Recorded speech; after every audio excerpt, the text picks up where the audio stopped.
warahmatullahi wabarakatuh. Halo smart people, terutama kalian para generasi muda milenial. Di tengah-tengah bencana pandemi corona yang membuat kita prihatin dengan jatuhnya korban yang terpapar lalu meninggal dunia baik dari sisi pasien maupun dari sisi tenaga medis, kita masih boleh berharap dan berdoa agar semua ini cepat berakhir. Data terakhir tanggal 9 April 2020, saat video ini dibuat, kasus positif virus corona adalah sebanyak 3.293 kasus, yang meninggal 280 kasus, dan yang sembuh 252 kasus. Kita sebagai bagian dari masyarakat, maka kita semua adalah garda terdepan dari kasus penyebaran corona. Kita semua harus ikut merasa bertanggung jawab atas selesainya kasus pandemik ini. Para tenaga medis adalah garda terdepan dari mereka yang sudah terpapar. Mereka akan kewalahan jika kita tidak membantu mereka. Penyebaran ini akan terhenti jika kita sama-sama menyadari pentingnya menjaga lingkungan, keluarga, dan diri sendiri agar tidak terpapar. Caranya adalah jaga kesehatan, jaga kebersihan diri kita, ikuti aturan yang benar dalam membersihkan tangan, kemudian ikuti aturan pemerintah untuk tidak kemana-mana, kecuali memang kita tidak punya pilihan lain. Tetaplah tinggal di rumah, pusatkan kegiatan di dalam rumah kita. Ingatlah, COVID-19 tidak memilih korbannya. Bagaimana pendapat kalian generasi muda milenial? Berikut ini pandangan mereka. Wassalamualaikum warahmatullahi wabarakatuh. Assalamualaikum warahmatullahi wabarakatuh. Nama saya Yudita Fadilah dari KA tingkat 2. Saya dari kelompok 3 ingin menjawab pertanyaan nomor 1 tentang cara yang harus dilakukan agar tidak mudah tertular virus corona. Oke, yang pertama yaitu cucilah tanganmu sesering mungkin. Dengan kamu mencuci tangan kamu sesering mungkin dengan sabun dan juga air atau dengan bahan yang mengandung alkohol, itu akan mungkin membunuh kuman atau virus yang berada di tangan kamu. Yang kedua adalah terapkan social distancing, yaitu jaga jarak minimal 1 meter dengan mereka yang sedang batuk-batuk atau bersin-bersin.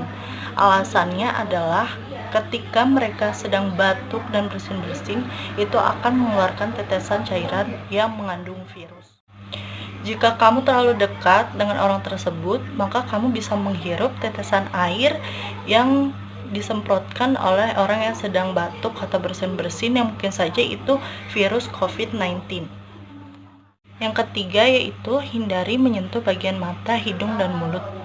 Tangan dapat menyentuh banyak permukaan dan virus mungkin saja menempel di sana.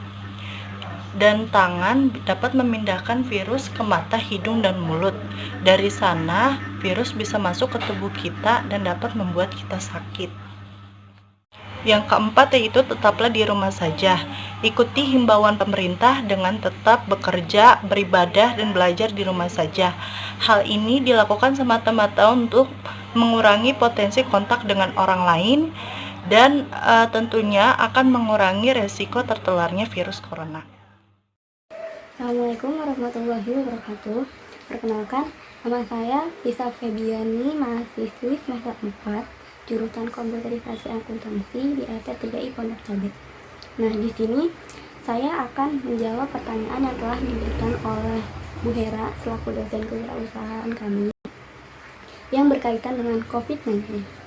Pertanyaannya adalah, bagaimana dukungan pemerintah dan masyarakat kepada tim medis? Banyak dari lembaga pemerintahan yang turut mengapresiasi para tenaga medis, seperti Presiden Joko Widodo yang turut mengapresiasi kerja keras para petugas medis yang menjadi garda terdepan di tengah wabah corona di Indonesia. Ia mengucapkan terima kasih dan memberikan penghargaan setinggi-tingginya kepada dokter, perawat, dan seluruh jajaran rumah sakit yang melayani serta merawat pasien di tengah pandemi corona saat ini. Pemprov DKI Jakarta juga memfasilitasi tempat tinggal atau penginapan yang nyaman dan layak bagi para tenaga medis yang menangani pasien COVID-19.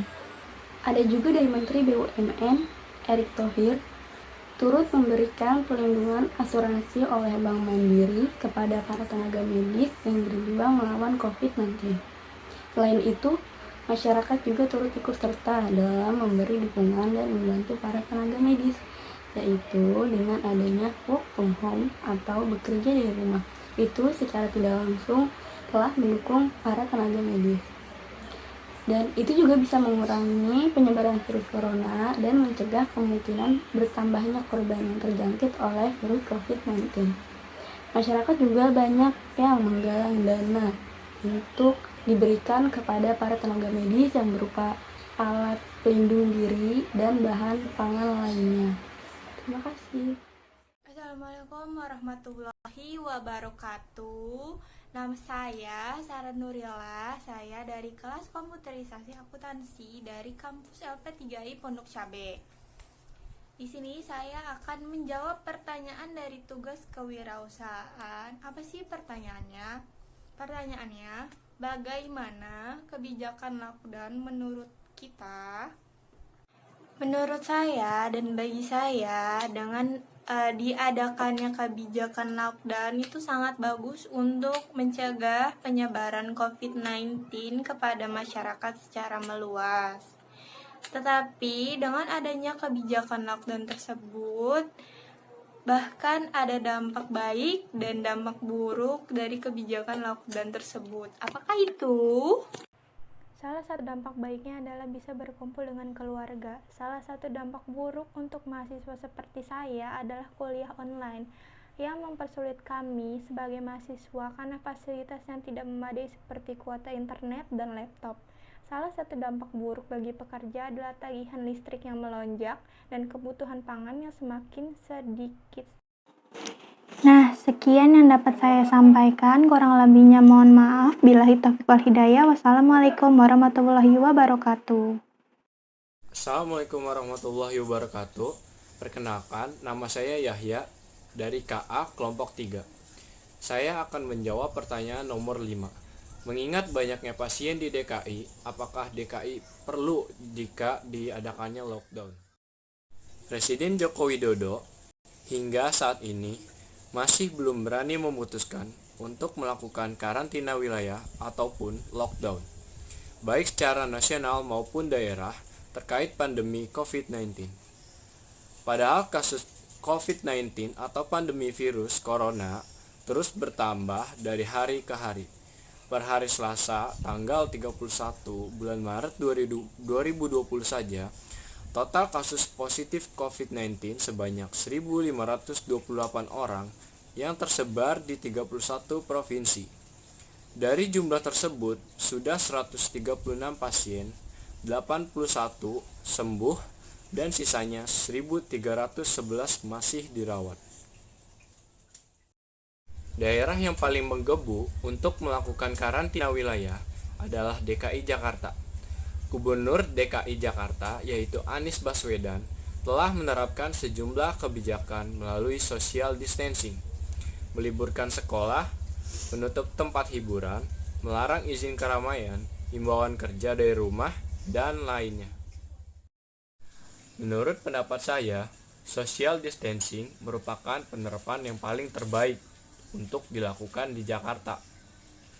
Karena jika Jakarta di lockdown, akan memperburuk perekonomian untuk masyarakat sekitar. Sekian pendapat dari saya.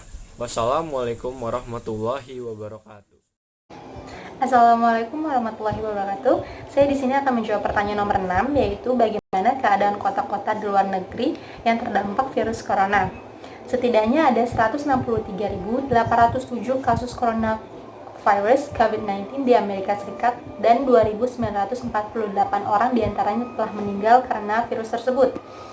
Menurut perhitungan kasus dari John Hopkins, CSSE yang dikutip pada Selasa 31 Maret 2020 pukul 9 WIB, total kasus di Amerika Serikat tersebut mencakup semua kasus dari 50 negara bagian, distrik Columbia dan wilayah Amerika Serikat lainnya, serta semua kasus yang direpatriasi. Hawaii dan Wyoming tidak melaporkan kematian akibat coronavirus. Namun, Hawaii melaporkan 204 kasus corona COVID-19. Sementara itu, jumlah kematian akibat pandemi coronavirus di Italia naik 812 menjadi 11.591. Sementara jumlah total infeksi melonjak melewati 100.000 dengan 4.500 kasus baru dilaporkan. Lebih dari 800 orang meninggal di Spanyol selama 24 jam terakhir, sehingga jumlah kematian mencapai 7.340. Sementara kematian Iran naik 117 menjadi 2.757. Sementara itu, Presiden Amerika Serikat Donald Trump memperpanjang pedoman federal tentang jarak sosial atau social distancing sampai 30 April setelah seorang pejabat kesehatan terkemuka memperingatkan antara 100.000 hingga 200.000 orang bisa meninggal akibat virus corona di Amerika Serikat. Kasus coronavirus COVID-19 ini di Amerika Serikat lebih banyak daripada negara lain di dunia.